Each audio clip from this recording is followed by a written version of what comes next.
আজকে এই ভাগবতী আসরে আমরা ভাগবত থেকে ভগবান শ্রীকৃষ্ণ উদ্ধবকে যে উপদেশ দিয়েছিলেন কয়েকটা আমরা তার উপদেশের কথা আমরা শ্রবণ করব, যেটা আমাদের সংসারী মানুষের কাছে অত্যন্ত উপযোগী, গ্রহণীয়, আদরণীয়, পালনীয়। ভগবান শ্রীকৃষ্ণ যখন সমস্ত লীলা সম্বরণ করে চলে যান, তখন তার সখা উদ্ধব ভগবান শ্রীকৃষ্ণকে বলেন যে প্রভু, তুমি তো চলে যাচ্ছ, তোমার বিহনে আমি আর মর্তে থাকিতে পারিব না। যেখানে যাইতেছি আমাকে সেই স্থানে লইয়া চলো, তুমি যেখানে যাচ্ছ সেখানে আমাকে নিয়ে চলো। সধম মামপি। শ্রীমদ্ ভাগবতের 11তম অধ্যায়ের স্কন্ধের 6তম অধ্যায়ের 42-43 নম্বর শ্লোক। দেব দেবস যোগীশ পুণ্য শ্রবণ কীর্তন সংহৃত তৎকুলং নূন্যং লোকং সাক্ষাৎ ভবাৎ বিপ্রশাপং সমর্থপি প্রত্যহন্ন যোগীশ্বর নাহং তবাগ্নি কমলং ক্ষণার্ধমপি কেশব ত্যক্তং সমুৎসহেনাথ সধাম নয়মামপি। তুমি চলে যাচ্ছ ঠাকুর, আমি তোমার সঙ্গেই যাব। তুমি প্রিয়তম আত্মাস্বরূপ, নিত্য শয়নে উপবেশনে স্নানে ভোজনে তোমাকে ভুলিয়া ছাড়া আমি থাকবো কি করে? এটা আমার কল্পনাতীত। উদ্ধব বলছেন ভগবান শ্রীকৃষ্ণকে যে আমি তোমাকে ছেড়ে আমি থাকবো কি করে, আমি এটা কল্পনার চিন্তাই করতে পারছি না। আমার তো কোনো সাধন ভোজন নেই, তবু মনে দৃঢ় বিশ্বাস, মায়াকে আমি জয় করেছি। কি উপায়ে? মায়াকে জয় না করলে নিত্য তোমার প্রসাদী মাল্য চন্দন বসন অলঙ্কারে নিজেকে সজ্জিত আমি করেছি, নিত্য তোমার ভক্ত প্রসাদন্য ভক্ত করেছি।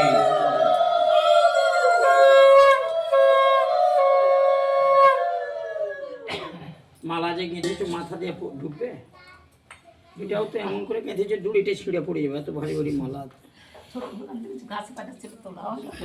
সুতা মোটা করে ছিল না বাড়িতে, না একা একা খুঁজতে সুতাটা মোটা দিতে দেন, খালি কপালে দিয়ে দেন, মতন ওই সেদিনকার যেমন হয়েছিল। কত ভাগ্য সপ্তাহ হয়ে যাচ্ছে এখানে, তবু এগুলো ছাড়েন, এগুলো আরো কথা বলছেন কেন? ওরে বলে কি তোমার রাগ ধরে? ছেলে থাকে কি রজনী বলি আমি বাবা বাজার করে গোবিন্দ যা করে হয়ে যাবে, গোবিন্দ কণ্ঠ বুকে বুকে বলতে বলছেন তোমার আমি প্রসাদী গ্রহণ করেছি, তোমার অলঙ্কারই নিয়েছি। এই অবস্থায় যখন তোমার কৃপা হয়েছে, তো নিশ্চয়ই আমাকে মায়া গ্রাস করতে পারেনি। যারা ঊর্ধ্বরেখা সন্ন্যাসী তারা কঠোর তপস্যা করে তোমার ধাম ব্রহ্মলোক লাভ করেন, আর আমি কোনো তপস্যা করিনি ঠাকুর, কেবল তোমার হাস্য পরিহাস।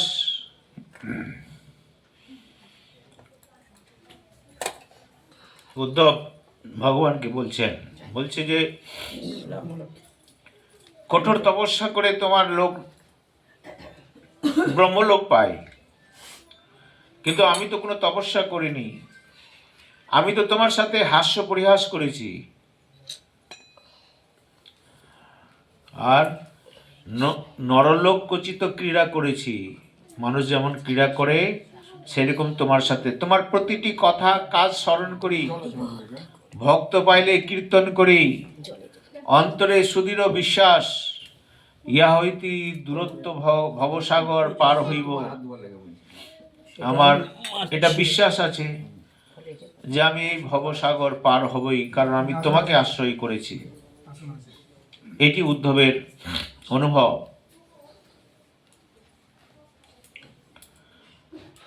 তোমার সান্নিধ্যে না থাকলে আমার জীবন সর্বতভাবে ব্যর্থ, ক্ষণার্ধ বাঁচিয়া থাকিতে পারিব না। এই অবস্থায় তুমি যদি চলে যাও তাহলে আমি এক মুহূর্ত টিকতে পারবো না।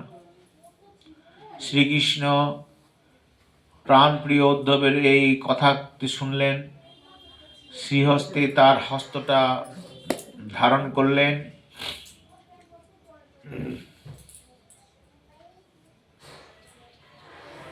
করুণা মাখা কণ্ঠে বলতে লাগলেন, উদ্ধব, তুমি যা বলিয়েছ তা যথার্থই। তোমার আমার প্রতি যে এত অনুরাগ তা আমি জানি। তুমি আমাকে খুব ভালোবাসো। তোমার পরিত্যক্ত পৃথিবীতে, এই আমার পরিত্যক্ত পৃথিবীতে তুমি ক্ষণকালও বাস করিতে পারিবে না, এটাও আমি জানি।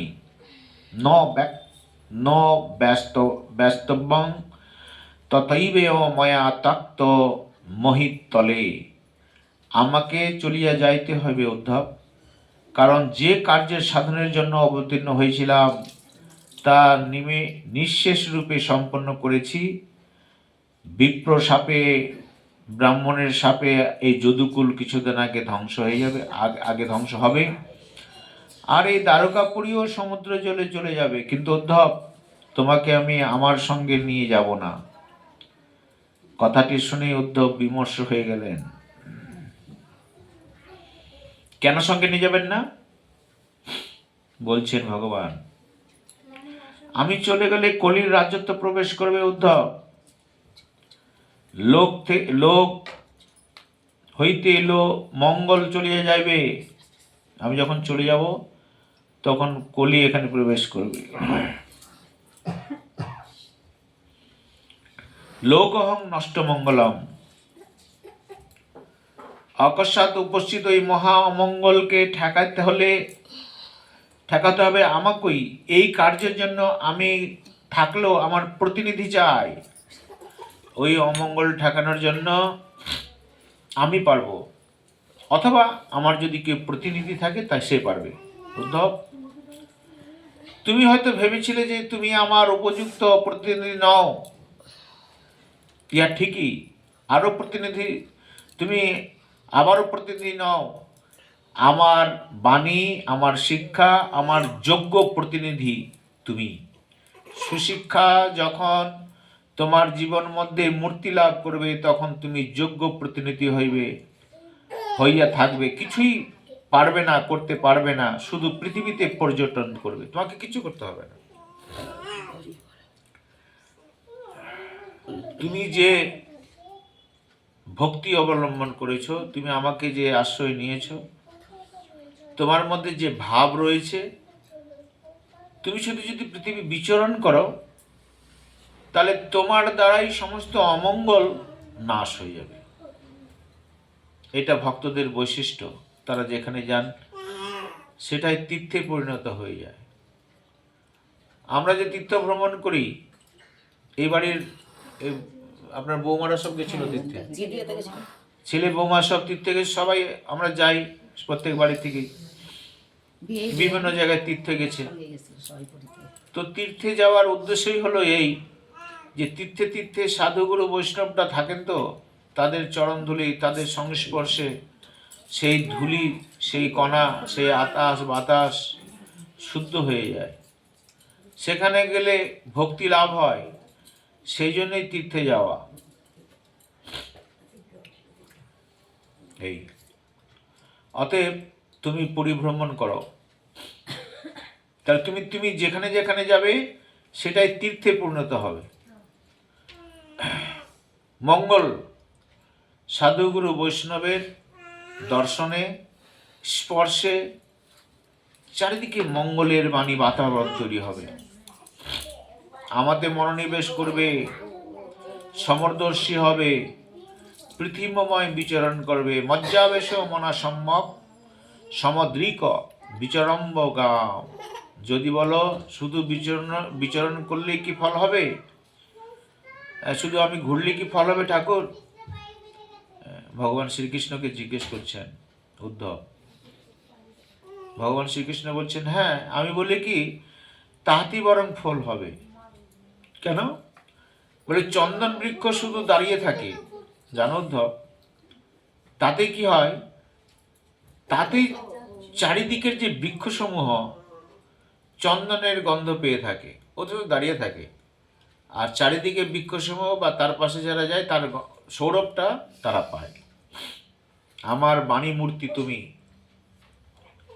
তোমার শান্ত অবস্থিতি জগতের একান্ত কল্যাণকর হবে। তুমি যেখানেই দাঁড়াবে সমস্ত জায়গাটাই মঙ্গলময়, ওই চন্দন গাছের গন্ধের মতো চারিদিকে যেমন সৌরভ ছড়িয়ে পড়ে, তোমার দেহর কিরণ থেকে সমস্ত অমঙ্গল নাশে মঙ্গলময় চারিদিকে ছড়িয়ে পড়বে। উদ্ধব, আমি সর্বজীবের অধীশ্বর, নিখিল জগৎ আমাতে অধিষ্ঠিত, আমি সংযমী হইয়াও সমাধিস্থ চিত্ত, আমি সংযমী। সেই জন্য তুমি সংযমী হও, সমাধিস্থ চিত্ত হও, পরমাত্মায় আত্মদর্শন করো, আত্মান্ন মিক্ষস, তুমি আত্মস্থ হও, আত্ম অনুভবে সন্তুষ্ট থাকো। আগন্তুক কোনো বিপদ বিঘ্নকে তোমার অহিত তোমাকে বিহিত করতে পারবে না। তুমি আত্মস্থ হও। আত্মস্থ হওয়া মানে, আত্মস্থ হওয়াটাই হচ্ছে আমাদের আধ্যাত্মিক ধর্ম, যেটাকে আমরা বলি, এটা ধর্ম আমাদের। আত্মস্থ হওয়া মানে নিজের আত্মায় অবস্থান করা, তার মানে নিজের স্বরূপে অধিষ্ঠান হওয়া। তার মানে আমি প্রকৃতপক্ষে আত্মা, শরীর নই। আমি আত্মা, পরমাত্মার অংশ, এই অনুভব নিয়ে অধিষ্ঠান করা। ফলে শরীরের উপরে যত রকম বাধা বিঘ্ন আসুক না কেন, তার প্রভাব তোমার উপরে পড়বে না, কারণ তুমি আত্মস্থ হয়েছ, তুমি নিজেকে চিনতে পেরেছ। আমি প্রকৃতপক্ষে শরীর নই, আমি আত্মা, আমি ভগবানের অংশ, মমিবংশ জীবলোকে জীবভূত সনাতন। অতএব তুমি আত্মায় অবস্থান করো, আত্মস্থ হও, আত্মকে চিনো। ভগবান শ্রীকৃষ্ণ অর্জুনের যখন মোহ উপস্থিত হলো দেখলেন, তখন তিনি আত্মজ্ঞানেই প্রথম দিয়ে আরম্ভ করলেন। অর্জুনের মধ্যে সে আত্মজ্ঞানটাই প্রথম। তুমি কে, এটাকে তুমি নিজে চেনো। তুমি কে যদি চিনতে পারো, এই চিনতে গিয়ে তুমি আরো দুটো জিনিসকে চিনে নিবা।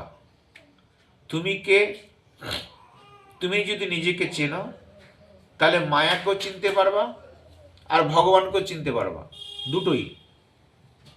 এই জন্য তুমি নিজেকে চেনো। তত্ত্বতই মাত্র তিনটেই আছে, এক হচ্ছে আমি, আর হচ্ছে এক আমার মায়া, আমি, আমার মায়া, আর তিনি যার সাথে প্রকৃত সম্বন্ধ রয়েছে, ভগবান পরমাত্মা।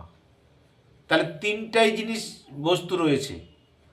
এই তিনটে বস্তুকে জেনে, মানে নিজেকে জানলেই কিন্তু এই তিনটা জিনিস জানা হয়ে যাবে। তাহলে কি করে এটা সম্ভব? যেমন নিজেকে জানবো আমি হচ্ছে আত্মা, তো আমি যখন আত্মা, তো কার ছেলে কার মেয়ে আমি? তো বলছে আমি কারো ছেলে মেয়ে নয়। আমার বাবার নাম গুণধর সাহা, অমুকের নাম রামলাল সাহা, অমুকের নাম অমুক চট্টোপাধ্যায়, তা কিন্তু নয়। আমি প্রকৃতপক্ষে পরমাত্মার। তাহলে আমার পরিচয় হতে গিয়ে যখন আমি আমার প্রকৃত পরিচয়টা পেয়ে যাচ্ছি, কি যে পরমাত্মার মানে ভগবানের পরিচয় পাচ্ছি। আর কি, তাহলে আমি আছি কোথায়? বলছে আমি শরীরের মধ্যে বেঁধে আছি, তারপর মায়াকে অবলম্বন করে আমি এসেছি। তাহলে মায়াটাকে জানা হচ্ছে। তাহলে আমি নিজেকে জানতে গিয়ে আমি মায়াটাকেও বুঝতে পারছি এবং ভগবানের কথা আমি জানতে পারছি। এই জন্য নিজেকে জানাটাই হচ্ছে আধ্যাত্ম ধর্ম, আধ্যাত্মিক ধর্ম এটাকে বলা হয়। এটাকে যদি কেউ জেনে নেয়, তাহলে এই মায়ার কবলে থাকলেও মায়ার কবলে সে পড়বে না, মায়া তাকে গ্রাস করতে পারবে না। তার অনুভবটা সবসময় উঁচু মার্গের থাকবে।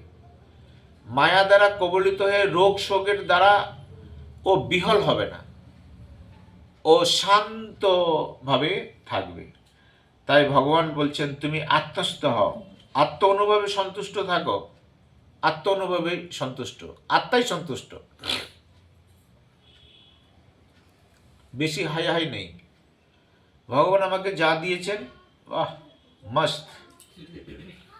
আর যখনই চাওয়া পাওয়ার বিষয়টা চলে আসে, এই তখনই ব্যাস ঝামেলা লাগিয়ে যায়। তখনই যত রকম এই লোভ লালসা তখন আসে, তখন ওটা পাওয়ার একটা কামনা হয়, ফলে টেনশন হয়। তখন কি হয়, এই দুঃখ যেটা চাই না ওটাকে পাওয়ার জন্য তখন ক্রোধ উৎপন্ন হয়, আর যদি পেয়ে যায় আবার লোভ হয়। মানে এইরকমভাবে সংসারের মধ্যে আমরা চলতে থাকি। ফলে আত্মস্থ হয়ে গেলে এই চাওয়া পাওয়ার বিষয়টা আর তার থাকে না। আর যার মধ্যে চাওয়া পাওয়ার বিষয় নেই, সে প্রকৃতপক্ষ শান্ত। যাদের মধ্যে চাওয়া পাওয়ার বিষয়টা রয়েছে তারাই তো অশান্ত। শান্ত কারা? যারা কিছুই না, এবং শান্ত, ওর কোনো চাওয়া পাওয়ার কিছু নেই। ঠাকুর আমাকে যা দিয়েছে এটাতেই আমি ভালো, বাস হয়ে গেল। এই হচ্ছে তোমার বিঘ্ন কোনো কিছু নিয়ে আসতে পারবে না। এই যত রকম বিভিন্ন রয়েছে প্রাকৃত জগতে, তা তোমাকে গ্রাস করবে না। এই আত্মানুবস্তাত্তানাং নাস্তরই বিহর্ণসে, ভাগবতের পরবর্তী শ্লোকে বললেন, শ্রীমান উদ্ভব ভগবান শ্রীকৃষ্ণের উপদেশ শুনলেন, সেই সময় নীরবে ভাবলেন, শ্রীকৃষ্ণের দাস আমি, ইহাই আমার স্বরূপ। তখন এই কথা শুনে ওই আত্মস্থ হওয়ার কথা বললেন। তো তিনি তো জ্ঞানী মানুষ, আর তারপরে ব্রজগোপীদের সান্নিধ্যে এসে তিনি এখন ভক্তির পথে চলে এসেছেন। উদ্ধব এখন পরিপক্ক ভক্ত তিনি। সেই জ্ঞানের অভিমান আর উদ্ধবের নেই। বলছেন ইহাই আমার স্বরূপ। ভগবান শ্রীকৃষ্ণের এই কথাগুলো যখন শুনছেন, তখন তিনি নিজেকে অনুভব করছেন, এটাই আমার স্বরূপ। দাসের কার্য সেবা করা। আমার স্বরূপ হচ্ছে কি, জীবের স্বরূপ হয় কৃষ্ণের নিত্য দাস। আমার স্বরূপটা, আমি যদি আত্মা হই, তাহলে আমি পরমাত্মার অংশ। তাহলে আমি অংশ, উনি হচ্ছেন অংশী। তাহলে আমি হচ্ছি ক্ষুদ্র, উনি হচ্ছেন বিভু। তো অংশ যদি অংশীর সেবা না করে, এই ধর্মই তাই, সবসময় তারা সেবা করার জন্য উন্মুখ হয়ে থাকে। যদি না হয় তাহলে সন্তুষ্ট হতে পারে না, শান্তি পায় না। আমরা প্রকৃত পক্ষে সেবা করব কার? পরমাত্মার। এটা আমাদের ধর্ম, স্বরূপগত ধর্ম। কিন্তু প্রকৃতপক্ষে আমরা সেবা করি কার? সংসারের। ফলে ওই সেবার মধ্যে কোনো সুখ পায় না, শান্তি পায় না, বড় অশান্তি, জ্বালা। যাই করি তাই সবার মধ্যে অশান্তি ঢুকে আছে। কিন্তু ভগবানের সঙ্গে যদি সম্পর্কটা করি, ভগবানের সঙ্গে যদি আমাদের এই সেবাটা হয়, ভগবানকে যদি আমরা সেবা করি, তাহলে সেই সেবার মধ্যে সুখ পাওয়া যায় প্রকৃতপক্ষে। কারণ আমি তার অংশ। তাহলে পুণ্যের সেবা করলেই আমি সন্তুষ্ট হব। যতক্ষণ পর্যন্ত পুণ্যের সেবা না হচ্ছে, ততক্ষণ পর্যন্ত তার কিন্তু সন্তুষ্ট আসে না, হবে না। এই আমার হাত, আমার পা, এটা এই শরীরের সেবা যদি না করে, তাহলে এরা সন্তুষ্ট থাকবে না, ঠিক থাকবে না। চোখ, কান, নাক, কোনো কিছু ঠিক থাকবে না এরা যদি বদনের সেবা না করে। 2-4 দিন যদি না খাওয়ার মুখে তুলে দেয়, তাহলে তো সবই অকেজ হয়ে যাবে। চোখ ঝাপসা দেখাবে, কান শুনতে পারে, ইত্যাদি ইত্যাদি। তাহলে কি হবে, যে এরা যদি পুণ্যের সেবা না করে, তাহলে থাকতে পারবে না। এই কথাগুলো শুনে উদ্ধব তখন নিজের স্বরূপ কথা চিন্তা করছেন, আমি কৃষ্ণের দাস। হ্যাঁ, দাসের কার্য সেবা করা। সেবাই হচ্ছে আজ্ঞা পালন। সেবা কার্যের আদেশ করলেই সেবা করা যায়, নতুবা কি হয় জানেন? নতুবা না। সেবার অর্থ হচ্ছে সন্তুষ্টি বিধান। কিসে তার সন্তুষ্টি হইবে? আমাপেক্ষা তিনি সহস্র গুণে ভালো জানেন। এটা কি করে তিনি সন্তুষ্ট হবেন? সুতরাং যে কার্যের আদেশ করিয়াছেন তাই পালন করিতে হবে পরম সেবা বুদ্ধিতে, যদিও বিরহ তাপে দগ্ধীভূত হইব। তিনি যা দিয়েছেন বিধান, ভগবান এবং ভগবানের যে সেবায় তিনি সন্তুষ্ট হন, সেই সেবাটাই আমরা করব। এতে আমাদের যত রকম দুঃখ কষ্ট আসুক না কেন, তাতে যে পরম সুখ লাভ হয়, সেটা সংসারের সেই সুখের সঙ্গে এর তুলনা উত্তাপীয় হয় না। আমরা সংসারের সেবা করতে গিয়ে যে সুখ পাই, সেটা ক্ষণস্থায়ী, ক্ষণভঙ্গুর, অল্প। প্রথমে পাই, তারপরে একটু কমে যায়, তারপরে কমে যায়, তারপরে শেষ হয়ে যায়। কিন্তু ভগবানের সেবায় যে সুখ আসে, সেটা ক্রমবর্ধমান আরও বৃদ্ধি পায়। আর সংসারের সেবায় যে সুখ আসে, সেটা ক্রমবর্ধমান হ্রাস পায়। এটা হচ্ছে পার্থক্য। তাই উদ্ধব দুই হাতে শ্রীকৃষ্ণের দুই চরণ ধুলি নিয়ে, হ্যাঁ,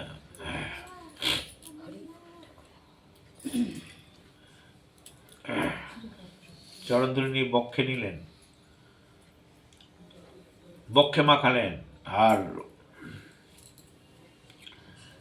নয়নশ্রুতে বললেন, তয়ি মে হতি রাস্তামাম, আমার মতি শুধু তোমাতেই যেন থাকে ঠাকুর। উদ্ধব বললেন, আমি আর কিছু জানি না, যেন আমার মন বুদ্ধি শুধু তোমার উপরই যেন থাকে, ব্যাস। এই জ্ঞান উদ্ধবের ছিল না। এই যে ভগবান শ্রীকৃষ্ণের হাত ধরে তার চরণ ধুলিয়া যে বুকে নিলেন, এই ভাব তার ছিল না। এটা ওই ভক্তদের সংস্পর্শে এসেই তার এই মনোভাব হয়েছে। মুনিতে মতিরাস তামাম, আমার মতি শুধু তোমাতেই যেন থাকে। তুমি আমাকে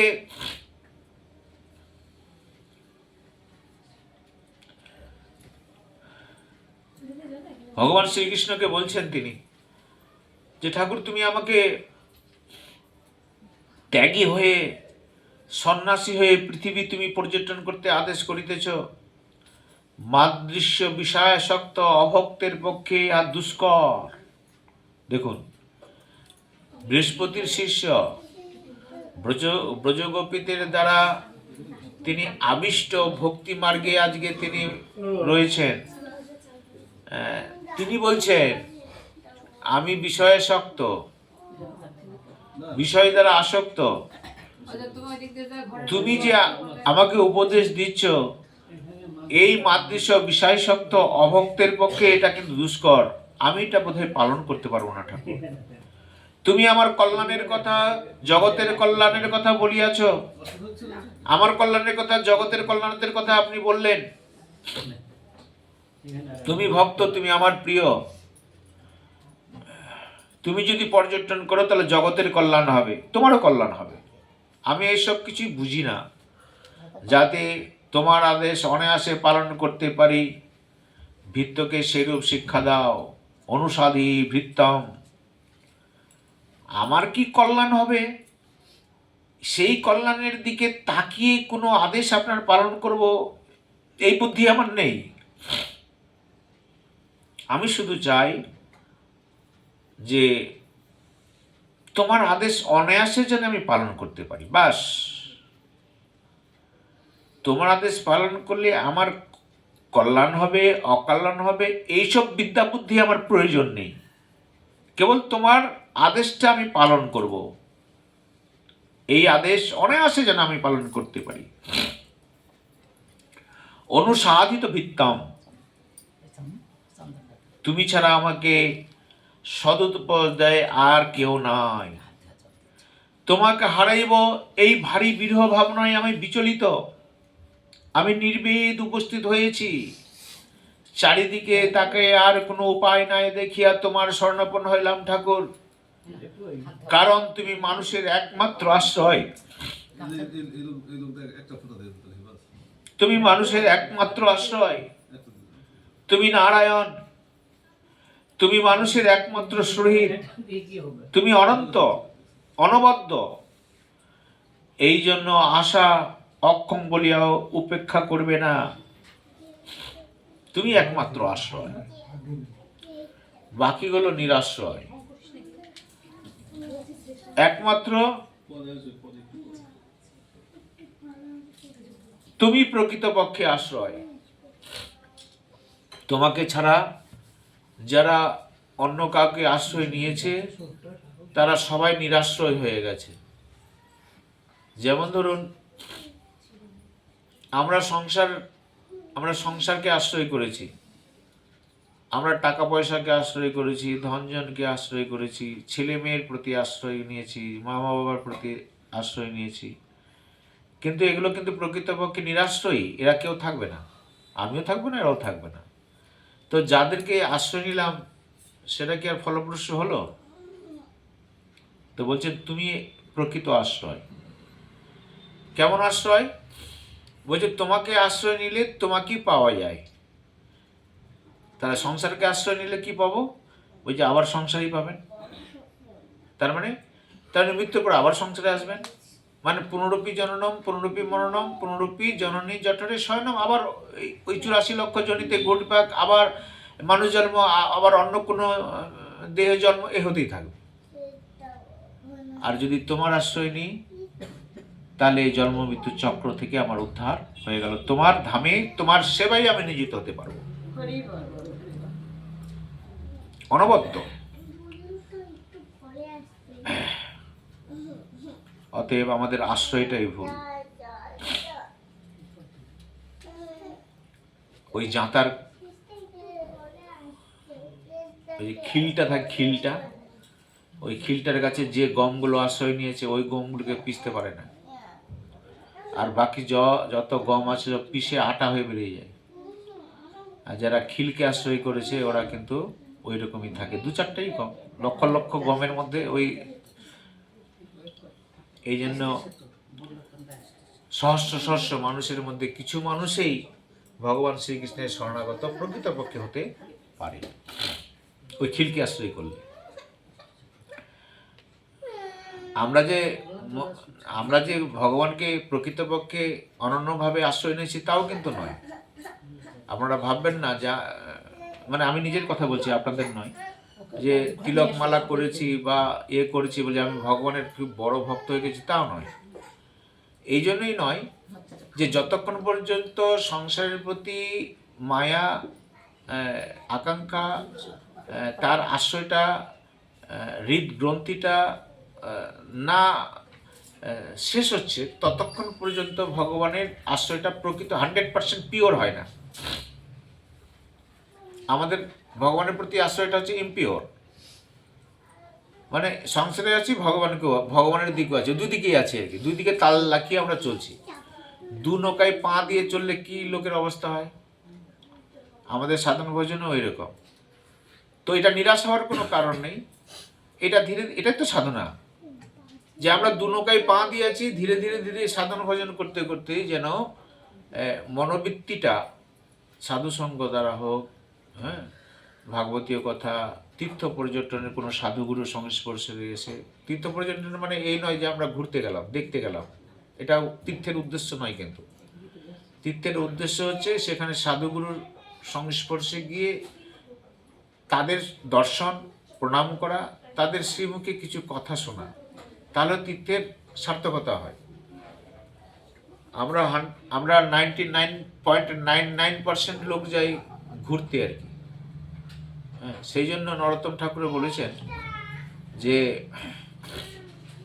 তীর্থস্থান এটা মনের ভ্রম, তীর্থভ্রমণ এটা মনের ভ্রম, কেবলমাত্র গোবিন্দ স্মরণই হচ্ছে একমাত্র আশ্রয়। এটা মনের ভ্রম বলেছেন তিনি। কেন বললেন? মানে আমরা যারা মনে করি যে তীর্থ ভ্রমণ করে আসলে আমার কাজ হয়ে গেল, এটা মনের ভ্রম। এই জন্যই তিনি বলেছেন তীর্থস্থান করেই আমাদের কিন্তু ক্ষান্ত হলে হবে না, মানে ওইটাই শেষ নয়, তার আরো ধাপ রয়েছে। তাহলে ওই ভক্তি মার্গে এগিয়ে যদি প্রকৃতপক্ষে শুদ্ধ ভক্তে গোবিন্দের চরণে আশ্রয় নেওয়া যায়, তাহলে সেটা হচ্ছে তীর্থযাত্রার সার্থকতা। তো এটা একদিনে হয় না, এটা ধীরে ধীরে যদি মানসিকতা থাকে, মনের মধ্যে বৃত্তিটা যদি থাকে যে ঠাকুর আমি তোমার অনন্য ভক্ত হতে চাই, এই সংসারটা অনিত্য সংসার, যে সংসারটাকে আমি আঁকড়ে ধরে রেখেছি এ ক্ষণস্থায়ী ভঙ্গুর, এটা ব্রেনে যখন ঢুকে যাবে তখন কিন্তু ভগবানের প্রতি অনন্য ভক্তিটা আমার আসবে, নাহলে অনন্য ভক্তিটা আসবে না। সংসারের প্রতিটা আমাদের ভক্তি থাকবে, আর ভগবানের প্রতি মানে দুই দিকেই ভক্তি থাকবে। সেই জন্য এটা 100% ভক্তি নয়।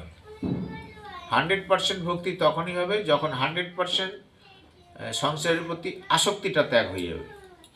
1% আসক্তি থাকলে সেটা 1% ভগবানের 90%, 1% যে আকর্ষণ থাকে তাহলে 90% আমি ভগবানের দিকে এগিয়ে গেলেন। 100% থাকলে 100%-এর দিকে এগিয়ে গেলেন। যেমন যেমন আসক্তি কমবে সংসারের প্রতি, তেমন তেমন ভগবানের প্রতি আসক্তিটা বাড়বে। তাই বলছেন হ্যাঁ উদ্ধব।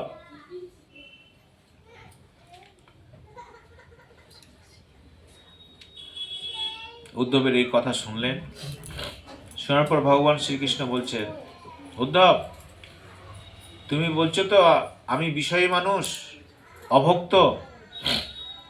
শোনো, বিষয় বাসনায় মানুষের একমাত্র বন্ধন, তা হইতে উদ্ধারের একটি মাত্র উপায় হচ্ছে আত্মজ্ঞান।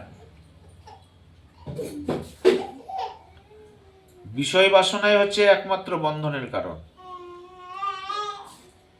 একটা তালাকে যখন খুলবেন, যে চাবিটা দিয়ে আপনি খুলবেন সেই চাবিটা দিয়েই কিন্তু বন্ধ হবে, খোলার জন্য আলাদা চাবি থাকে না। তাহলে বিষয় বাসনা দিয়েই সংসারের প্রতি আমরা বন্ধন হয়ে যাই, লক। আবার বাসনা ত্যাগ করলেই খুলে যাবে সেটা সংসার।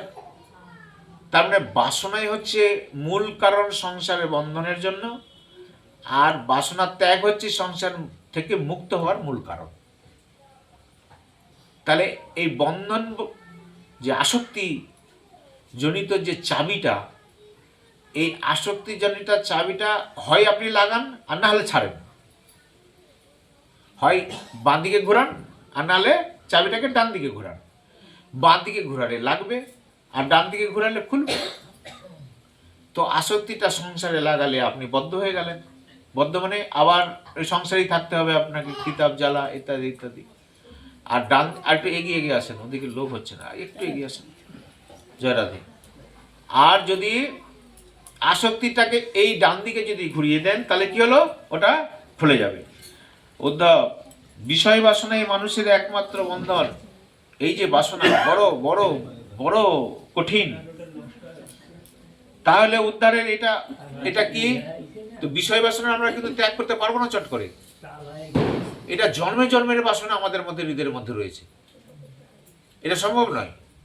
তাহলে উপায়? বলছে হ্যাঁ উপায় আছে। যেমন দৈবেশা গুণময়ী মম মায়া দূরত্বয়া মামে এব প্রপদ্যন্তে মায়াতে তাং তরন্তিতে। অর্জুন, আমি এই যে মায়া, এই যে বন্ধন, এই যে আসক্তি, এটা মায়ের খেলা তো, এটা দুঃসহ ঠিকই। অন্ধকারকে তাড়ানো দুঃসহ ঠিকই। একটা প্রদীপ জ্বালালে কিন্তু অন্ধকার চলে যায়, খুব সহজ। অন্য কোনো পন্থা দিয়ে কিন্তু ঘরের অন্ধকার দূর করতে পারবেন না। লাঠি সোটা দিয়ে মারা, ধাক্কা দিয়ে অন্ধকারকে দূর করা যাবে?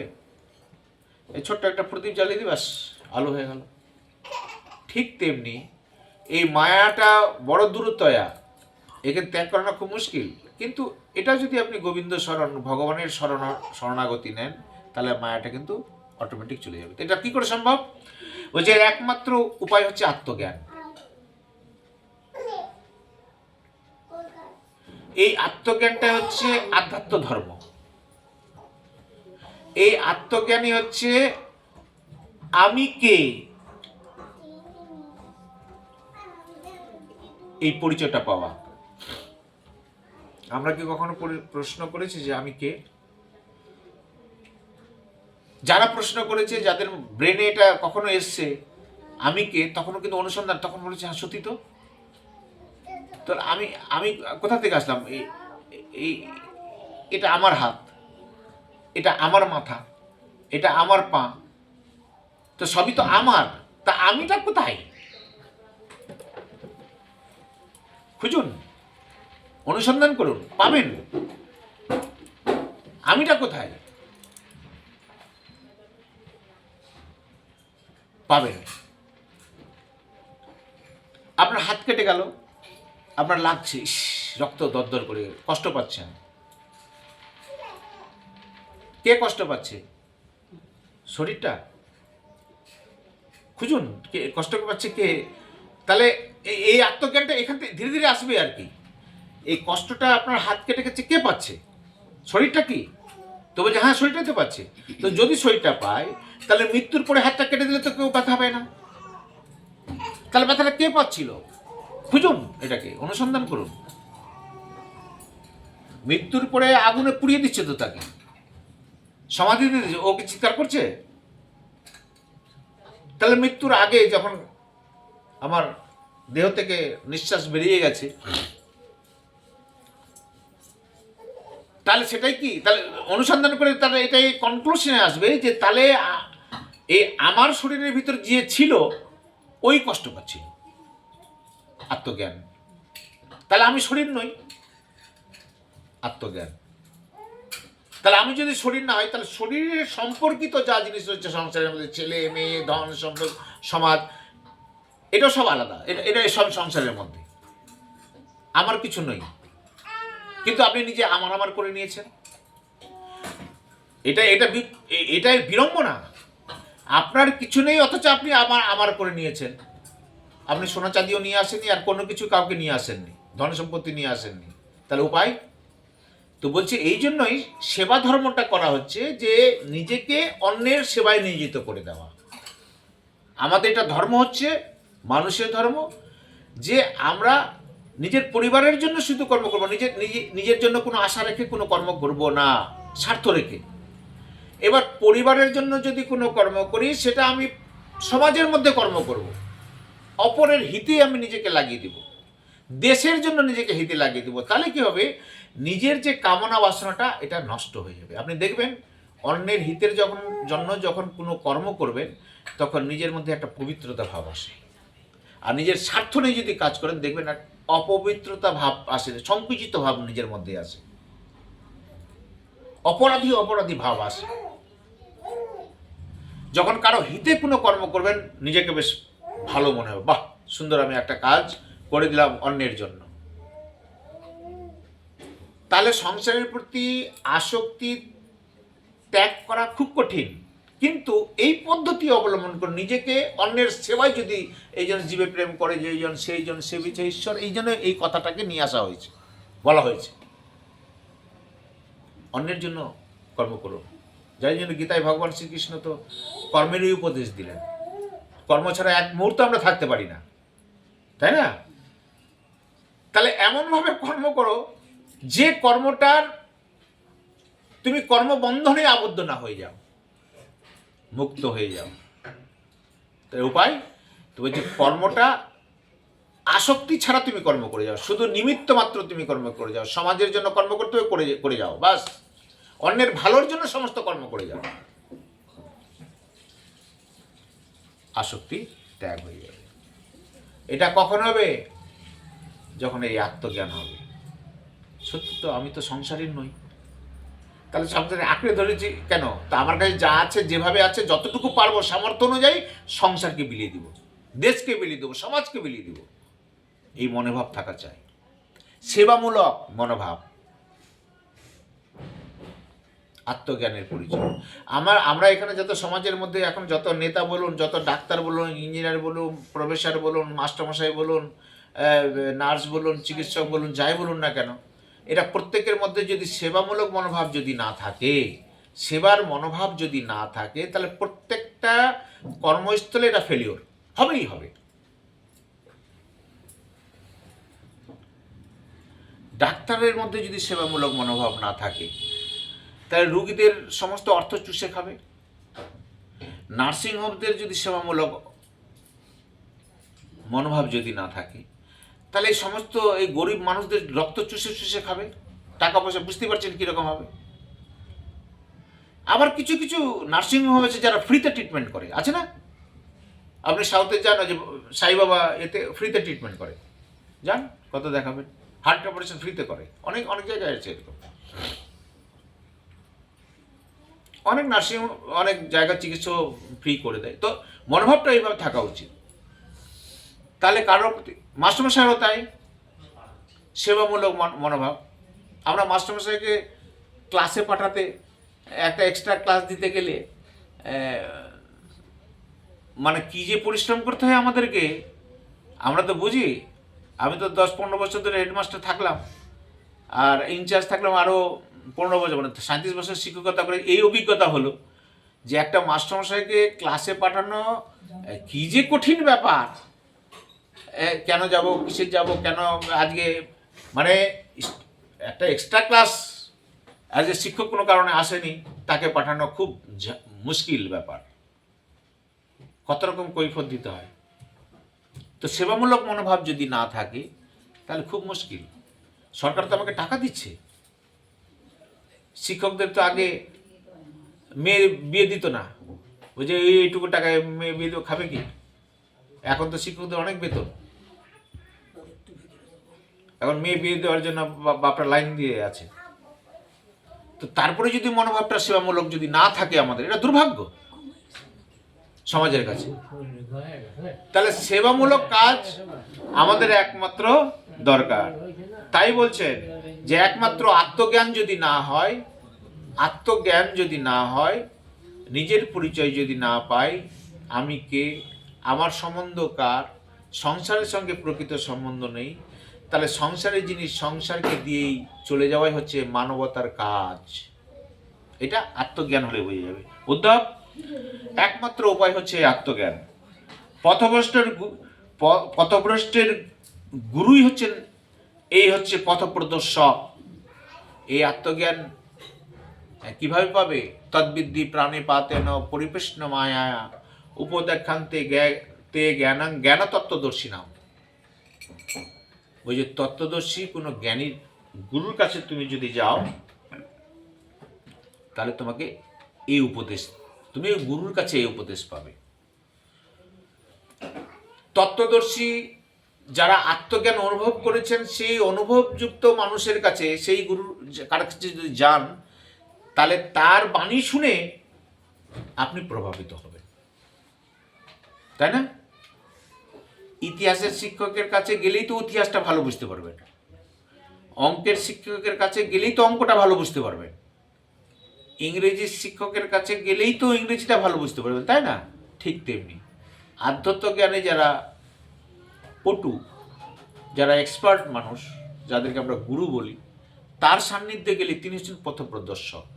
তিনি দেখে দেবেন, ওই দীক্ষা দেন না, কান ধরে দেখে দেয়, তোর তুই সর্বপ্রথম এই কান দিয়ে যে মন্ত্র দেয়, তার মানে ওই ব্যাপারটা হচ্ছে এরকম যে, এই দেখ শোন, তোকে কান দিয়ে মন্ত্র দেওয়া হচ্ছে এই যে তুই সংসারের নয়, তুই ভগবানের। আর তুই যখন ভগবানের, তুই সংসারের জন্য সব কর্ম কর, নিজের জন্য কিছু করিস না, বিলিয়ে দে সব, পরোপকার করো, পরহিতের জন্য সব কর্ম করো, নিজের চিত্ত শুদ্ধি হবে, তুমি ভগবানের প্রতি আরো তার ভক্তি হবে। পথভ্রষ্ট গুরুই হচ্ছে পথপ্রদর্শক। উদ্ধব, জীবনের এই আত্মাই হচ্ছে পরম গুরু। কল্যাণ লাভের উপায় হচ্ছে এই জ্ঞান। এই আত্মাকে বলা হচ্ছে পরম গুরু। কেন? মানে এই আত্মাই হচ্ছে আপনার বন্ধনের কারণ, আর এই আত্মাই হচ্ছে মোক্ষের কারণ। এই আত্মা যদি সংসারকে ধরে তাহলে বন্ধন, আর এই আত্মাই যদি ভগবানকে ধরে তাহলে ওটা মুক্ত। তাহলে ফলে গুরু হচ্ছেন ইনি। কোন দিকে যাবেন সেটা কিন্তু আপনাকে ডিসিশন নিতে হবে, বিবেক দ্বারা, বুদ্ধি দ্বারা সেটা ডিসিশন নিতে হবে। কল্যাণ লাভের উপায় হলো এই জ্ঞান। তাহলে কল্যাণ যদি লাভ করতে চান তাহলে জ্ঞান দরকার। প্রত্যক্ষ জ্ঞান কি পরোক্ষ জ্ঞান আত্মার দ্বারা লভ্য, যাই জ্ঞান হোক, এই আত্মা দিয়েই সেটাকে অনুভব করে বিবেক দ্বারা বিচার করে এটা যেতে হবে। একপাদ, দ্বিপাদ, বহুপাদ, বহু প্রকার সৃষ্ট জীবের মধ্যে মানুষ হচ্ছে কি পুরুষ আমার অধিক প্রিয়। কারণ যত রকম জীব আছে তার মধ্যে এই মানুষ জাতিই কিন্তু ভগবান বলছেন উদ্ধবকে যে এরা আমার প্রিয়। এই জন্যই প্রিয় যে এরা আমার নাম করতে পারে, আমার সেবার জন্য পুষ্প চয়ন করতে পারে, কেউ পারে না। আমার জন্য তারা মন খুলে সমস্ত ভোগ নিবেদন করতে পারে আমার জন্য।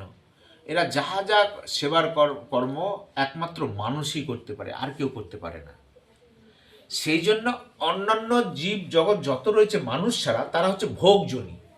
তারা ভোগের মধ্যে সব, ওদের যেরকম ওই রকমভাবে তার দেওয়া আছে, ও ছাড়া অন্যভাবে ও চলতে পারবে না। আর আমার কাছে দুটো রাস্তা কিন্তু খোলা আছে, ভালো এবং মন্দ। বিবেক দ্বারা আমি বিচার করতে পারবো একমাত্র মানুষই, যে কোনটা রাস্তায় যাব, কোনটাতে যাব না। শাস্ত্রই তার প্রমাণ করে দেবে। শাস্ত্রটা কিন্তু অন্ধ নয়। বিচার বিশ্লেষণ করে অনুভবের দ্বারা যখন আমরা কর্মটা করব, তখন বুঝবো যে না, ঠিক, এই শাস্ত্রে এই কথাটা ঠিক বলেছে। সেটা মানুষই পারে, অন্য কোনো জীবজন্তু পারে না। সেই জন্য ভগবান উদ্ধবকে বলছে, জানো, এই জন্য মানুষ আমার কাছে সর্বশ্রেষ্ঠ প্রাণী। অত্যন্ত সৃষ্ট জীবের মধ্যে পুরুষই আমার ঈশ্বর রূপে জ্ঞানে সযত্নে আমাকে অনুসন্ধান করে। আমি ইন্দ্রিয়ের অতীত হইলেও নানাবিধ চিহ্ন গুণের দ্বারা পুরুষের অনুচিত বিষয় হই। আমার পূর্বপুরুষ ছিলেন, ভগবান বলছেন, যদুরাজ। তিনি একটা কথা বলছেন যে যদুরাজ এক অবধূতকে জিজ্ঞাসা করলেন, এক অবধূত, অল্প বয়স বালক, অবধূত, উলঙ্গ সাধু, ছোট বয়স, দেখতে সুন্দর, অদ্ভুত, গম্ভীর জ্ঞান তার। বললেন যে তুমি এই অল্প বয়সে, তোমার তো বয়স অনেক পড়ে রয়েছে, তুমি এরকম ভাবে বিচরণ করছো অবধূত হয়ে, এটা কেন? যুধরাজের সহিত একজন অবধূত যখন দেখালো, অবধূত সন্ন্যাসী, সন্ন্যাসী ছিলেন বয়সে বালক। বালক সন্ন্যাসী দেখে রাজার অন্তরে কৌতূহল জন্মালো। সাধারণ শেষ বয়সে লোক সন্ন্যাসী হয়, আমরা তো এটাই জানি, শেষ বয়সে সন্ন্যাসী হয়। কিন্তু না, এই তরুণ বালক কি করিয়া সন্ন্যাসী হইল? এই প্রশ্ন মনে আসায় অবধূতকে জিজ্ঞেস করলেন। পরীক্ষিত মহারাজের ওই সভায় সুখদেব গোস্বামী যুবা পুরুষ, তিনি অবধূত। ভাগবতী পরিবেশন করেছেন সুক্তালে, তিনিও অবধূত। তিনি যখন গ্রাম দিয়ে যাচ্ছেন, ছোট ছোট বাচ্চারা ঢিল মারছে, কৌতুক করছে, বলছে পাগলা লোক যাচ্ছে সবাই। ও নির্বিকার, কাউকে কিছু বলছেও না, ও মারছে, হাঁ করে হাসতে হাসতে চলে যাচ্ছে।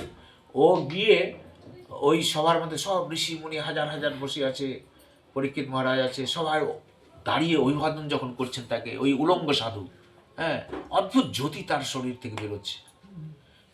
এবং ওইখানে ওই সাধু সন্ন্যাসীর মধ্যে সুখদেব গোস্বামীর বাবাও ব্যাসদেব ওখানে আছেন। ওর বাবা উঠে দাঁড়িয়েছে, তার ছেলেকে অভ্যর্থনা জানাচ্ছে। এবার চিন্তা করুন বিষয়টা কি, কোন পর্যায়ে আছে। আধ্যাত্মিক জ্ঞান সম্পন্ন মানুষের বয়সের বিচার করা হয় না, জ্ঞানের পরিধিতে তার বিচার করা হয়। তার বাবাও দাঁড়িয়ে গেছে সব, আর ছোট ছোট বাচ্চারা যা ঢেল মারতে মারতে যাচ্ছিল, ঠাট্টা তামাশা করতে করতে যাচ্ছিল, তারা দেখছে এটি বাবারে, দেখি তো সবাই দাঁড়িয়ে গেছে। ওরা ওখানে অপ্রতিষ্ঠিত হয়ে সব পালিয়ে চলে গেছে সব ধীরে ধীরে। এই অবধূত যদুরাজ জিজ্ঞেস করলেন, তুমি এই অল্প বয়সে এইরকম কেন? শেষ বয়সে সন্ন্যাসী হয়, শেষ বয়সে লোকে সন্ন্যাসী হয়, তরুণ বালক কি করিয়া প্রশ্ন হল? এই প্রশ্ন মনে আসায় দূরত যে অবধূতকে জিজ্ঞেস করলেন, আত্মবিচার হইতে সাধারণত সন্ন্যাস আসে, আত্মবিচার বার্ধক্যে আসাই স্বাভাবিক। এত অল্প বয়সে আপনার কি করে এই সন্ন্যাস আসলো? আপনি সুন্দর পুরুষ, দ্বার পরিজ্ঞ করিয়া সংসার করিতে পারিতেন, এত অল্প বয়সে আপনার কামনা বাসনা কি করে দূর হলো? বাহ্য দৃষ্টিতে আপনার আনন্দের কোনো কারণ দেখি না, বাহ্যিক দৃষ্টিতে আপনি যেভাবে চলছেন আপনার তো আনন্দের কোনো কারণই দেখি না। ছোট বালক ও আনন্দের জন্য কত রকম ঘোরাফেরা করে, খেলাধুলা করে, কত জিনিস, আপনি এভাবে অবধূত হয়ে উলঙ্গ হয়ে ঘুরে বেড়াচ্ছেন, অথচ আপনার বডি ল্যাঙ্গুয়েজ যেটা, সেটা দেখে মনে হচ্ছে আপনি প্রসন্ন। একটা মানুষের বডি দেখে, ফেস দেখে তো মনে হয় যে না লোকটা খুব চিন্তায় আছে, না দুঃখে আছে, না আনন্দে আছে, দেখে বোঝা যায় না? ঠিক, আমরা বুঝতে পারি।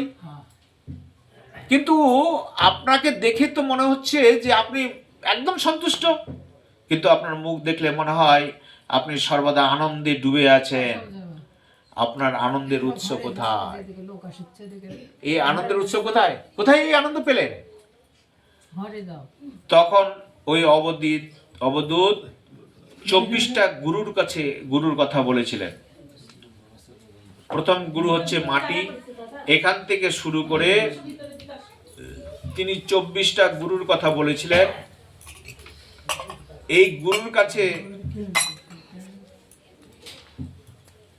এই উপদেশ পেয়ে, সেই জ্ঞানের উপদেশ পেয়ে আজকে কিন্তু আমি মুক্ত। সংসারের প্রতি আমার কোনো রকম মায়া মমতা বা কোনো কিছু নেই। আমাদের মনের মধ্যে এটা হতে পারে, যে সংসারের মধ্যে মায়া মমতা যদি না থাকে,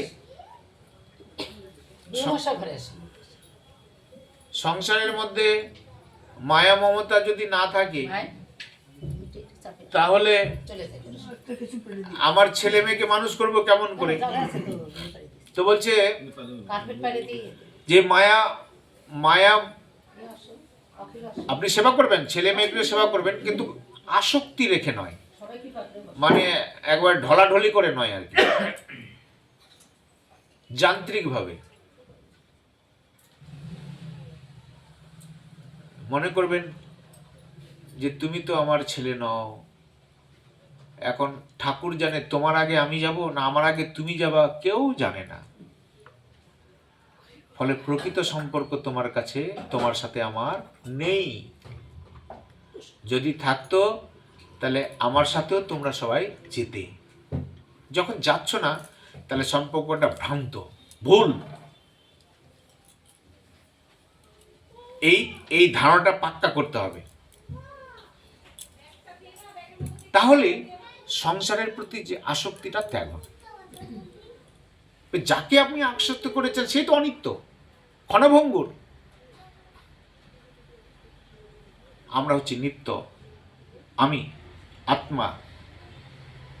তাহলে নিত্য বস্তু অনিত্যকে যদি আকৃষ্ট করে, তাহলে অনিত্যর ভেঙে যাওয়া, নষ্ট হয়ে যাওয়ার ফলে তো এ দুঃখ পাবেই, সাধারণ কথা,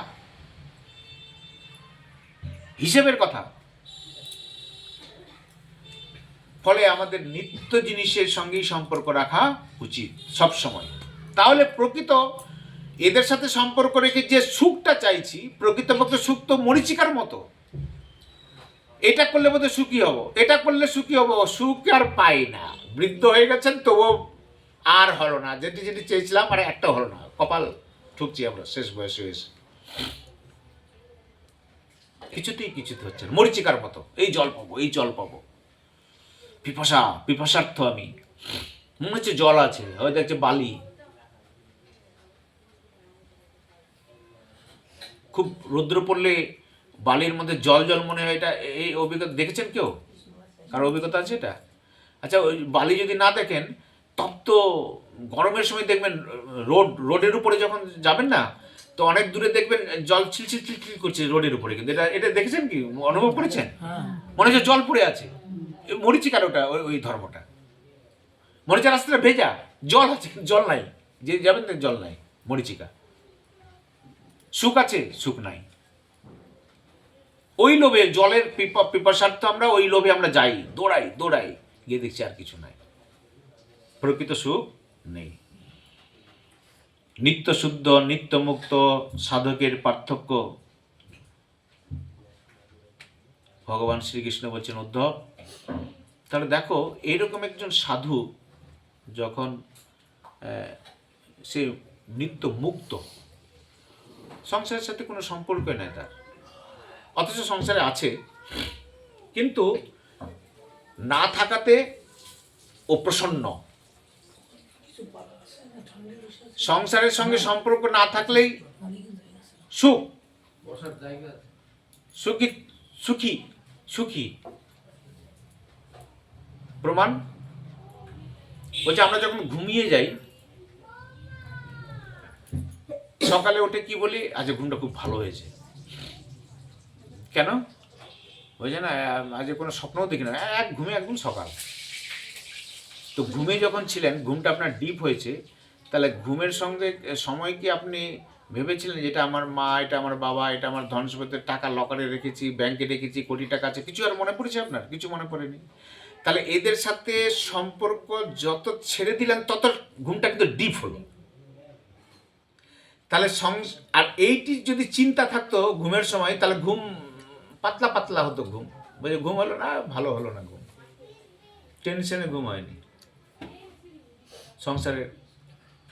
তাহলে সংসারের থেকে সম্বন্ধ ছেদ করলেই কিন্তু আমরা সুখে নিদ্রা যেতে পারি, সুখটা পাই। এই যে তার প্রমাণ। যদি সংসারের কথা চিন্তা হতো, যেদিন হয় অনেক সময় আমাদের এটা ওটা চিন্তা করতে করতে এমন হলো যে ঘুমই হলো না সেদিন, টেনশনে এটা হয়ে গেল, এটা হলো না কেন, এটা তো হওয়া উচিত ছিল। কত রকম কথা হয় আমাদের, সংকল্প বিকল্প সবসময় মনের মধ্যে চলতে থাকে সংসারের কথা। ভগবান শ্রীকৃষ্ণ অর্জুনকে বললেন, তোমার এই মনের সংকল্প বিকল্প যেদিন ত্যাগ হয়ে যাবে, মানে বাদ হয়ে যাবে, সেদিন তুমি স্থিতি প্রজ্ঞের আচরণ হবে, তোমার এক জায়গায় তুমি দাঁড়িয়ে থাকবে, সাম্য ভাব তোমার মধ্যে আসবে।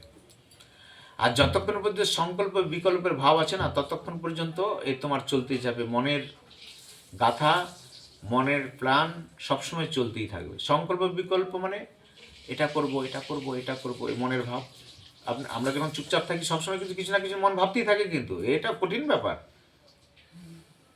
আমরা চুপচাপ আছি মানে যে আমরা চুপচাপ নেই, মনটা সবসময় চিন্তাই করতেছে, এটা করব, এটা করব, এটা করব, এটা করব না, এটা করব না, এটা করব না, এরকম। এই সংকল্প বিকল্প, এটা করব করব ভাব হচ্ছে সংকল্প, আর এটা করব না বিকল্প। এরকম ভাব সবসময় মনের মধ্যে চলতেই থাকে। এই তো বলছি, এই ভাব যখন মুক্ত হয়ে যাবে, তোমার থাকবে না, তখন তুমি মুক্ত।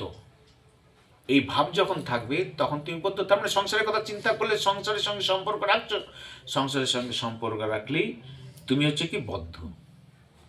তখন ভগবান শ্রীকৃষ্ণ এই অর্জুনকে, এই উদ্ধবকে বলছেন, উদ্ধব, তুমি বদ্ধ মুক্তের পার্থক্য জিজ্ঞেস করেছিলাম। হ্যাঁ, এর আগে তুমি বললে যে এই আমি বিষয়াসক্ত মানুষ, আমি বদ্ধ, আমি কি করে মুক্ত হতে পারবো? তুমি বলেছিলে বদ্ধ মুক্তর পার্থক্য জানতে চেয়েছ। বন্ধন মুক্ত দুটি ভাব গুণগত, বস্তুত কিছুই নেই। কেন? গুণ অর্থ হচ্ছে সাত্ত্বিকাদি ত্রিগুণ, মায়ার বিকৃতি। বন্ধন মোক্ষ দুটি হচ্ছে গুণগত। গুণগত মানে কি?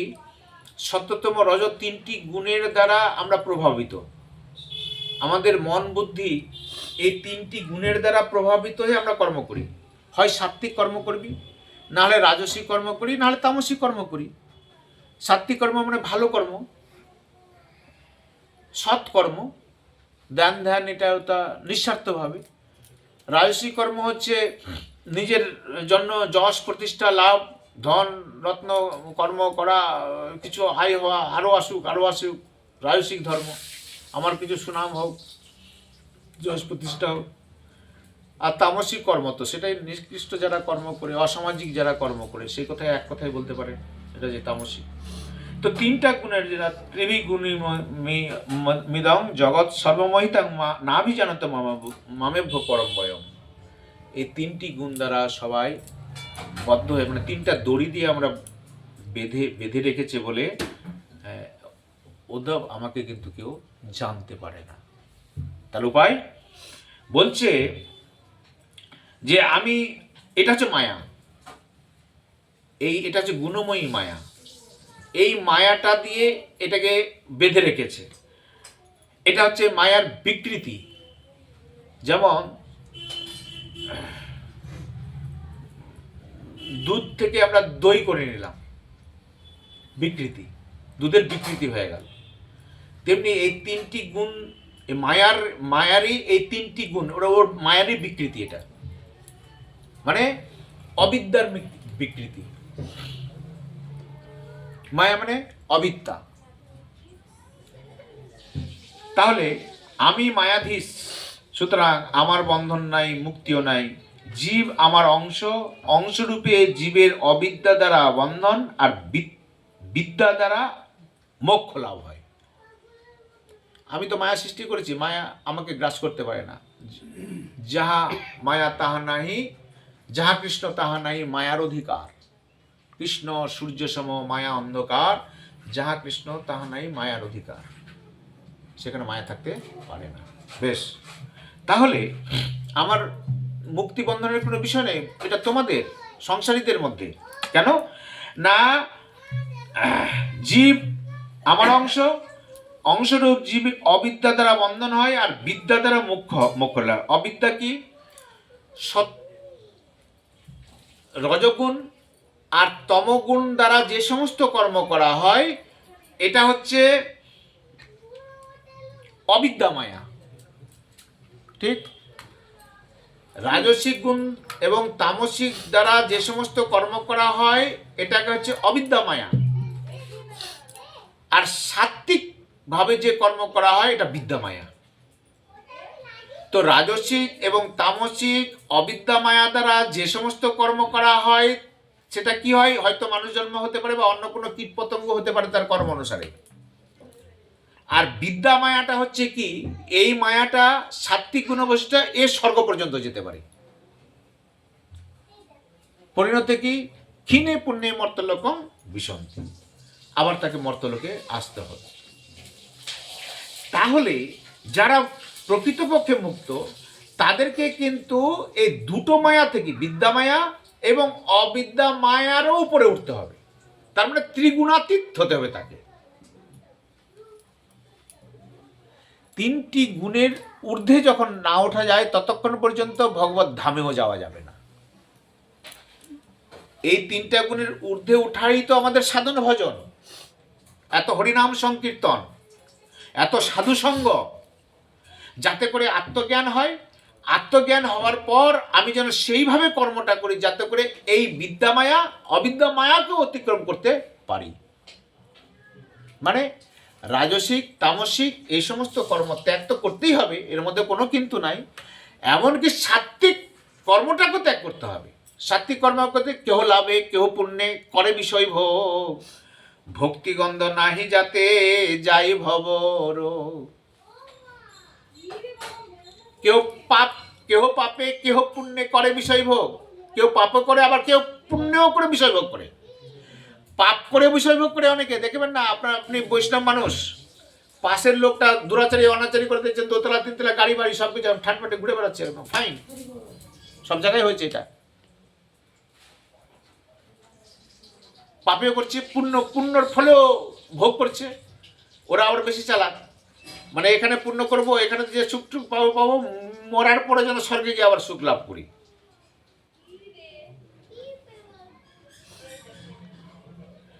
তো দুটোই গেল, কেউ পাপে কেউ পুণ্যে করে বিষয় ভোগ, ভক্তিগন্ধ নাই যাতে যাই ভবরোগ। অতএব ভবরোগ সাত্ত্বিক কর্ম করলে যায় না, কারণ ক্ষীণে পুণ্যে মর্তলোকম বিশন্তি, আবার তো আপনাকে পুণ্য শেষ হয়ে গেলে এখানে আসতে হবে। তার গেল কি? একদম অঙ্কে অঙ্কে সব মিলানো আছে। কিন্তু এই জন্য বিবেক বুদ্ধি দ্বারা এই সমস্ত বিবেককে জাগ্রত করতে হবে।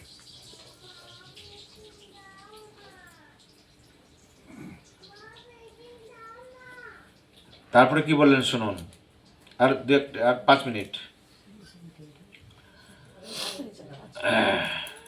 উভয়ের জীব আমার, আচ্ছা বেশ হলো। তাহলে এই বন্ধনের জন্য কি অবিদ্যা মায়া বিদ্যা মায়া এই মোক্ষ পর্যন্ত নিয়ে যায়। এই উভয়ের বিলক্ষণ তোমার নিকট বলিতেছি। হ্যাঁ, এটা বলছি, তুমি কিরকম দেখো, কিরকম বিষয়টা রয়েছে দেখো। একটা অসত্য গাছ আছে, বেশ ভালো। ওই বৃক্ষে দুটি পাখি বাস করে জানো। ও একটা একটা বৃক্ষের ফল খায় ও, আর আরেকজন কিন্তু কিছু খায় না, ও শুধু তাকে দেখে। গাছটা কেমন উল্টো, সংসারে যেমন গাছ দেখি আমরা মূলটা হচ্ছে নিচে, পাতাগুলো উপরে, আর সংসার বৃক্ষটা কিন্তু আমাদের বৃক্ষটা হচ্ছে কি উল্টো, আমাদের মূল উপর দিকে, কারণ আমরা উপর থেকে এসেছি ভগবান, ফলে মূলটা ওখানে। আর গাছপাতা লতা পাতা যত রয়েছে সংসারের লতা পাতা যত সব নিচের দিকে। তো বলছেন এই সংসার বৃক্ষে দুটো পাখি থাকে, হ্যাঁ, একটা পাখি খায় আর একটা পাখি ও শুধু ওয়াচ করে, দেখে। তার মানে একটা পাখি কর্ম করে আর একজন কর্ম নোট করে। তার মানে আপনি যা যা কর্ম করছেন ওর কাছে এমন সফটওয়্যার আছে, ওই চিপস, ওই মোবাইল ঢুকাচ্ছেন না, ওই চিপসে সব জমা হয়ে থাকছে কিন্তু একদম। তা আপনি দেখুন ওইটুকু চিপসের মধ্যে কত লক্ষ লক্ষ কোটি কোটি ডাটা ঢুকে থাকছে। আর এই বিশ্ব ব্রহ্মাণ্ডের ডাটা কত কোটি লোক আছে, 900 কোটি লোক গোটা পৃথিবীতে। কি আছে সমস্ত এই ডাটা যদি আমরা ওই চিপসের মধ্যে নিয়ে আসতে পারি, গোটা পৃথিবীর ডাটা, তাহলে ভগবান তার সুপার চিপস তার মধ্যে রয়েছে। তিনি সমস্ত ডাটাগুলো তিনি একসঙ্গে সব কিছু দেখতে পারেন। তিনি, আমরা যে মনে করি যে আমি এটা করি না, ভগবান তো এখানে তো কেউ নাই, কেউ দেখলো না, তা কিন্তু নয়। ও সব দেখেন, উনি সব দেখেন, সব নোট করেন। দুটো পাখি থাকে। এই পাখিটা কেমন, যেমন একটা কলসি আছে, কলসির মধ্যে কি আছে, মানে ঘটাকাশ, কলসির মধ্যে আকাশ আছে, আর কলসিটা ভেঙে গেলে ওই আকাশটা আকাশের সঙ্গে, বড় আকাশের সঙ্গে মিলে গেল, তাই তো? তাহলে ধরে নিন ওই পাখিটা, একটা পাখি হচ্ছে ওই কলসির মধ্যে পাখিটা, মানে শরীরের মধ্যে পাখিটা, আর ওই পাখিটার সম্পর্কটা হচ্ছে পরমাত্মার সঙ্গে, তার মানে বাইরের সঙ্গে সম্পর্ক, মানে দুটো পাখি কিন্তু ওখানে রয়েছে। তার মানে ওই যে পাখিটা, ওই পাখিটার সঙ্গে পরমাত্মারও সম্পর্ক রয়েছে, পরমাত্মাও দেখতে পাচ্ছে ওখানে। এই দেহটা শেষ হয়ে গেলে পরমাত্মার অংশে সে চলে যায়, কেউ মোক্ষ লাভ করে, কেউ আবার ওর কর্ম অনুসারে আবার ওইখানে ওই কলসির মধ্যে বদ্ধ অবস্থায় থাকে, ওই রকম দেহ প্রাপ্ত হয়। দেখো দেখো বুঝতে দাও, হ্যাঁ, তো ওই রকম দেহ প্রাপ্ত হয়, এটা কর্ম অনুসারে। তাহলে বলছেন এই রকম এই বৃক্ষর ফল খায় আর একটু বাঁচিয়া থাকে, খুব মূল্যবান। ইহাদের মধ্যে সাদৃশ্য অনেক, সদরূপ চিদ্রূপ উভয়ই সত্তা চেতনা আছে, কেবল আনন্দাংশের ভিন্নতা, আর দুটোর মধ্যেই চেতনা আছে।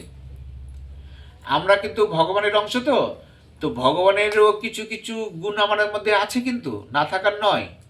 এবং আমরা যে ভগবানের অংশ তার প্রমাণ হলো যে ভগবান যে স্বরূপটা সেইটা আমাদের মধ্যে প্রতিফলিত হয়। যেমন ভগবান হচ্ছেন সৎ চিৎ আনন্দময়, এটা তো ভগবানের স্বরূপ। তিনি হচ্ছেন সৎ, চিৎ মানে জ্ঞানময়, সৎ মানে নিত্য, কখনো তার ক্ষয় হয় না, তিনি পূর্বেও ছিলেন, এখনো আছেন, আগামী দিনেও তিনি থাকবেন, সৎ। চিৎ মানে হচ্ছেন তিনি জ্ঞানময়, জ্ঞানী হচ্ছে তার স্বরূপ, আর তিনি আনন্দময়। এই তিনটে স্বরূপ আমাদের মধ্যেও, কিন্তু আমরা সবসময়, আমাদের মধ্যে সবসময় একটা ইয়ে হয় যে আমি বেশি দিন বাঁচবো, কেউ মরতে চাই কি? তাহলে আমরা সততার ধর্মটা আমাদের মধ্যে আছে, তাই এটা ঐশ্বর্যের ধর্ম ছিল বলে আমাদের এই মনোভাবটা আমাদের এসছে। আমাদের সবসময় জ্ঞান, আমরা সবসময় জ্ঞান চাই। আমরা ছোটবেলা থেকেই মায়ের কাছে শিখি, তারপরে মাস্টারমশাইয়ের কাছে শিখি, তারপরে গোটা জীবন তো শিখতেই থাকছি। এটা কেমন শেখার অভাব শেষ আছে কি? জ্ঞানময়। আর কি? আরেকটা হচ্ছে ভগবান আনন্দময়, আর আমরা সবসময় গোটা জীবনে আনন্দই চাইছি, সুখ চাইছি, কিন্তু চলছি দুঃখের পথে, তো সুখ পাবো কি করে? আমরা চাইছি আনন্দ, কিন্তু কিভাবে পাবো আনন্দটা সেটা আমরা কিন্তু জানি না। এটা সদ্গুরুই বলে দেবে, সাধুগুরু বৈষ্ণবের এই সাধু সঙ্গ করলেই এই রাস্তাটা খুঁজে পাওয়া যায়, আনন্দের দিকে যাওয়া যায়। যারা সংসারে বিষয় মানুষের সংস্পর্শ করলে বিষয়ের মধ্যে মনটা ডুববে। যদি সাধু হতে চান তাহলে সাধু সঙ্গ করলে সাধুর দিকে আপনি যাবেন। ভালো ব্যবসায়িক হতে পারলে, ভালো ব্যবসায়ী যারা করে, কোটি কোটি টাকা ট্রানজ্যাকশন করে, তাদের সঙ্গে সম্পর্ক করলে তারা আপনার বিজনেস মাইন্ড আরো বাড়বে। এগুলো তো স্বাভাবিক কথা। খারাপ সঙ্গ করলে খারাপ হবেন, ভালো সঙ্গ করে ভালো। অতএব এই যে সঙ্গটা অত্যন্ত প্রয়োজনীয় জীবনে। সাধু সঙ্গ সর্বশাস্ত্রে কয়, লবমাত্র সাধু সঙ্গ সর্বসিদ্ধি হয়। অতএব যতটা পারবেন সাধু সঙ্গ করবেন। কেমন সাধু সঙ্গ? স্বজাতীয় সাধু সঙ্গ। মানে সব সাধু সঙ্গ করলেও হবে না। আপনি যেটার আরাধনা করছেন, যে রাস্তায় রয়েছেন, সেই রাস্তার কথা যদি হয় তাহলে ওখানে শুনবেন, আর নাহলে প্রণাম করে ওখান থেকে বেরিয়ে যাবেন। নাহলে সাধন ভজনে আপনার ব্যাঘাত ঘটবে। আপনি রাধা মাধবের সেবার এই যে সাধন ভজন করছেন, আর একজন যদি আপনাকে অন্য কোনো দেবতা বা অন্য কথা যদি বলে, তাহলে আপনার সাধনে ব্যাঘাত ঘটবে।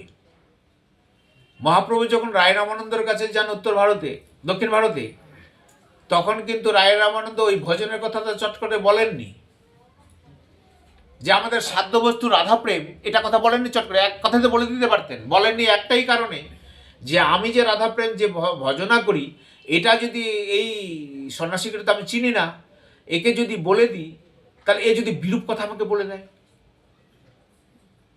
তাহলে আমার ভজনের ব্যাঘাত হবে। সেই জন্য ভজন ঠিক রাখার জন্য ও ঝুলি থেকে অল্প অল্প করে বের করছেন, অল্প অল্প কথা বলছে। আমাদের সাধ্য বস্তু হচ্ছে সর্বকর্ম ত্যাগ, স্বধর্ম গ্রহণ করা আমাদের সাধ্য ধর্ম।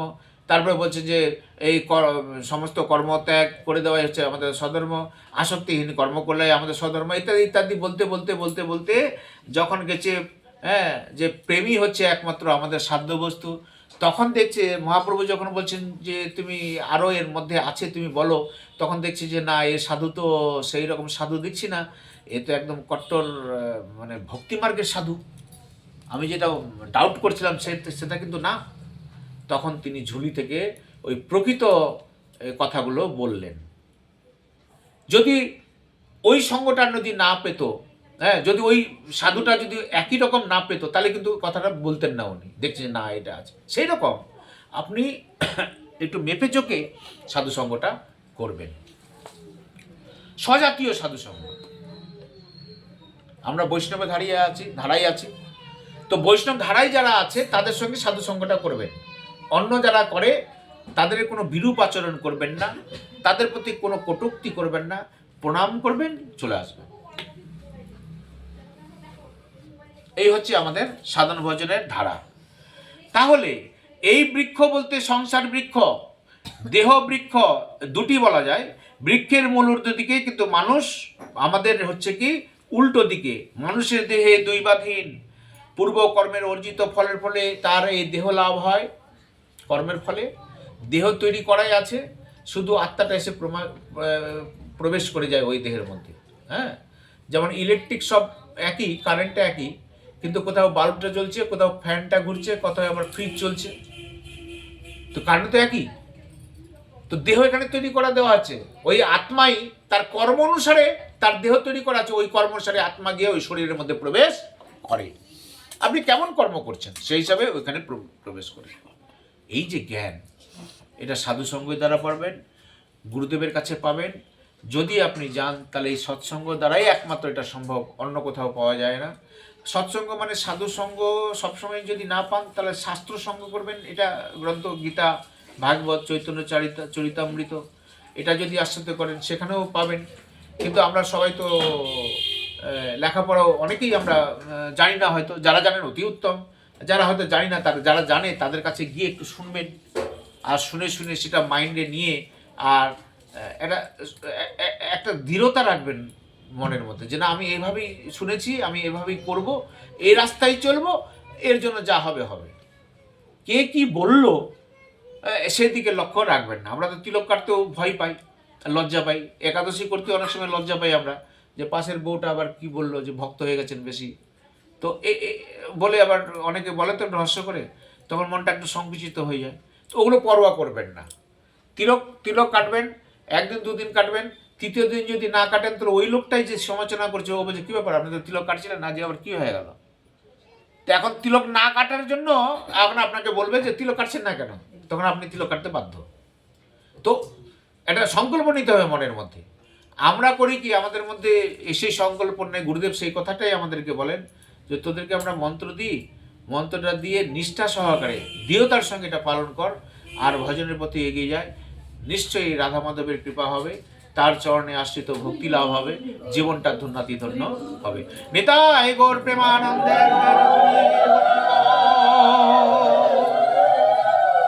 জয় জয় রাধে কৃষ্ণ গোবিন্দ।